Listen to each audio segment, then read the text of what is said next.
Alright, so we put together the Lego Batman motorcycle with Harley Quinn.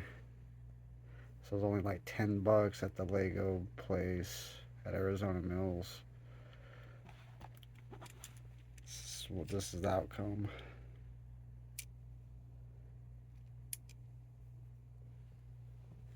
Little Harley Quinn too.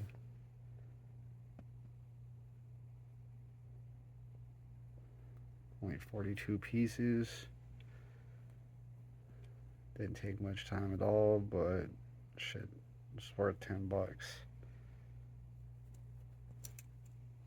Pretty freaking fun, and it came with a cape. Fun thing is, it had its own little package doohickey.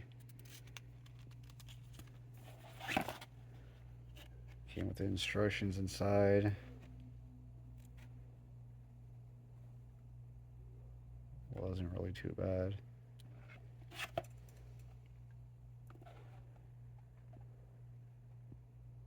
Don't know what that means.